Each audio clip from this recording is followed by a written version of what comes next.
लोगोफोर धोरोमखौ लालायनानै कयेकजनफ्रा बाथ्रा बुंलायबाय थानायखौ नुनो मोनदों। धोरोमखौ लालायनानै बेफोरबायदि बाथ्रा बुंलायबाय थानाया बा नों बिबारनो नों बिबार बुलि बाथौनो बेफोरबायदिखौ बुंलायनानै बारा बेफोरबायदि बुंलायनायनि सम गैया आंनि हिसाबावसो दे।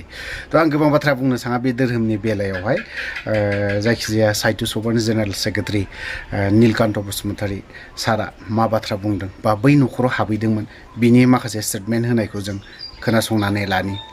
गिबियावनो बर' थुनलाइ आफादनि जानानै खुलुमनाय आरो सिबिनायखौ गासै नायगिरि रायजो राजा बिथांमोननो बावहरदों बे समावहाय। थारैनो जों ससियेल मिडियायाव नुदों जे जोंनि माने 16 खुन्थिया आरो 18 खुन्थिया होननाय, अर्थात 16 खुन्थिया माने बेयो जाहैबाय बुलि बाथौ आरो 18 खुन्थिया माने बे जाबाय फुल बाथौ होननानै बुंदों। दा बेवहाय सिमनसाफुरि जिल्लानि माने धेमाजि जिल्लानि सिङाव थानाय सिमनसाफुरिनि मोनसे गामियाव माने बुलि बाथौनि मोनसे न'खरखौ लानानै माखासे समाजनि माने मानसिफ्रा बिथांमोनखौ बयकट खालामदों मादों होननाय बाथ्रा ओंखारदों। दा बेखौ माने समाजारि बिजोङाव नुबाय थादों, खोब भाइरेल जादों। दा बाथ्रा जाहैदों मा जों बर' थुनलाइ आफाद हिसाबै जोङो माने धोरोमारि जि खामानि बा सिन्था सरसा बेवहाय जों हाबनो हाया। अब्लाबो माखासे जिनाखि जोंहा ससियेल मिडियायाव जों नुनो मोनबाय जे बर' थुनलाइ आफादा मा खालामनानै थादों, बर'नि माहारि आफादफ्रा मा खालामदों मानो हाबसनाखै, बे रोखोमनि खोथाफ्रा ओंखारदों। दा बेखायनो आं दिनै नैबे समाव नोंथांनि नैबे चेनेलनि गेजेरजों नोंथांमोननि चेनेलनि गेजेरजों बेखौ बुंनो लुबैदों। जोंनि बर' थुनलाइ आफादनि थाखाय जोंनि गासैबो धोरोम जेखि धोरोमाव थाया मानो बिथांमोना गासैबो बर' फिसा, गासैबो धोरोमखौ मान होनाया बर' थुनलाइ आफादनि मोनसे धोरोम। आरो बर' थुनलाइ आफादनि दैदेनगिरि हिसाबै बा जों आंल' नङा जोंनि आगोलनि इयुनाव जाय फैगोन बिथांमोना खुनु दिन धोरोमखौ लानानै जोंहा मालाबा बेले बेजे बिदि साननाय फैया। नाथाय बाथ्राया जादों मा जे सोरबा बुलि बाथौखौ गामिनिफ्राय बयकट खालामनाय, सोरबा बुलि बाथौआ फुजा होनो थांनायाव हेंथा होनाय, बेफोर थासारिया फैनो नाङामोन। आरो थिग बे रोखोमनि जायफोर हेंथा होग्रा बिथांमोनहाबो साननाया मोजांमोन, बेखौ रायलायनानै फोजोबनो हायो आसलते।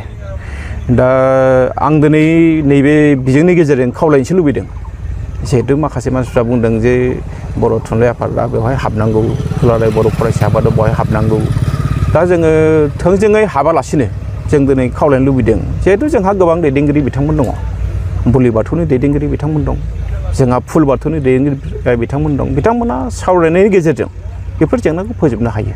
जिखुनु जेंनायानो सावरायनानै फोजोबनो हानायनि लामायाव दङ।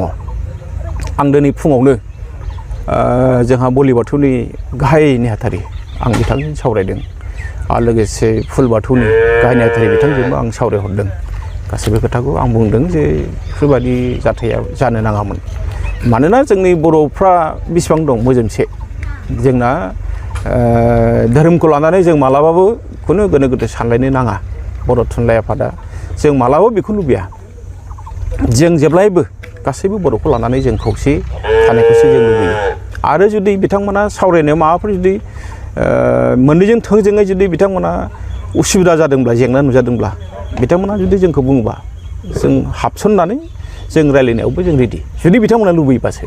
खिन्थु बिथांमोना लुबैयाबा जों बेवहाय हाबसननो गोसो गैया। नाथाय खोथाया स्पस्त जे बर' थुनलाइ आफादनि थाखाय गासैबो बर'नि जेसेबां धोरोम दङ बा जायफोर बर'फ्रा जिखि धोरोमाव थाया मानो गासैबो बर' फिसा। जों रावबो जोंनि बर' हारिखौ नैबे मोजां बे गाज्रिसिन बर' थुनलाइ आफादा जों मालाबाबो बेबायदि बुंनो लुबैयाखै। आं एसे आगोलाव बुंदों जे आं गिबियावनो खावलायगोन, आं दहाय जोंनि बर' थुनलाइ आफादनि मानिजाथाव आफादगिरि डक्टर सुरन नार्जारि सार बिथांजोंबो सावरायदों। जोङो दिनै नैबे ससियेल मिडियानि गेजेरजों जों खावलायबाय जे बिथांमोना गिबियावनो आफादजों आफाद धोरोमारि आफादनि गेजेराव सावरायनानै लाथों। आरो जुदि बिथांमोना जुदि सावरायनायाव जेंना नुजादोंब्ला बिथांमोना लुबैबा जोङो हाबसननानै बिथांमोननि जेंनाखौ जों फोजोबनो नाजागोन। आरो मोनसे खोथा नैबेबो सैथो जे जाय जेखि धोरोमखौ फालिया मानो जों रावखौबो हेंथा होलायनाङा। उदांस्रि दंखायो भारतनि संबिजिरानो जिहेतु उदांस्रि दंखायो धोरोमा जाय जेखि धोरोमखौ लाया मानो बिथांमोना गावनि धोरोमखौ गोसोबायदि फालिनो हायो बे बिथिङाव जों सोरनिबा धोरोम फालिनायाव हेंथा होनाया गोरोन्थि बे बिथिङाव बर' थुनलाइ आफादा आं दिनै आरो मोनसे खोथाखौ खावलायबावगोन जे ससियेल मिडियायाव बांद्राय खोथाखौ बुंलायबाय थायालासेनो जोङो बेखौ एसे थाबैनो धोरोमजों धोरोम जोंहा जायफोर दैदेनगिरि बिथांमोन दं बिथांमोनानो सावरायनायनि गेजेरजों बे जेंनाखौ फोजोबदों आरो आं जोबथारनायाव बुंबावगोन जे बिथांमोना लुबैयोब्ला जों हाबसननोबो थागथियारि जों हाबसननानैबाबो बे जेंनाखौ फोजोबगोन जों बेखौ देरनायखौ लुबैयाखै मानोना जोंनि थाखाय बर' थुनलाइ आफादनि थाखाय गासैबो धोरोमानो समान बर' थुनलाइ आफादनि थाखाय गासैबो धोरोमाव थानाय बर' फिसायानो जोंनि आंगो बर' फिसा जोंहा बेवहाय जेबो फाराग गैया हायार सेकेन्डारि उथ्रिनाय फरायसाफोरनि थाखाय गोजोनथाव खौरां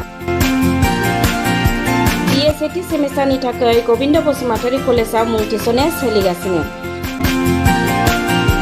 गिबि मुं थिसननाय 100 फरायसाफोरनि थाखाय स्पेशल अफार आरो गुबुन गुबुन रोखोमनि बेसेन नाङै क्लासनि खाबु होनानै मुं थिसननायनि हाबाफारिया गबिन्द बसुमतारी कलेजाव सोलिगासिनो फरायसाफ्रा गावनि गोसो बायदि साबजेक्टफोरखौ सायख'नानै लानो हागोन लोगोसे basic computer class self defence spoken English class बायदि खाबुफोरखौ फरायसाफ्रा बेसेन नाङाजासे लानो हागोन बे कलेजाव गासैबो फरायसाफोरनि थाखाय फ्रि बासनि सार्भिसनि राहा आरो बिजाब बाख्रिनिबो राहा दं आरो बे खेबनिफ्राय भिउ सेन्टार अदेबानि एग्जाम सेन्टार महरै फरायसाफ्रा गबिन्द बसुमतारी कलेजावनो आनजाद होनो हागोन गबिन्द बसुमतारी कलेजाव एसेल' बेसेनावनो मुं थिसननानै कलेजनि राहानि खाबुफोरखौ लानो हागोन रोखायै मिथिनो थाखाय फारियै होनाय जानबुं नाम्बाराव कन्टेक्ट खालामनो हागोन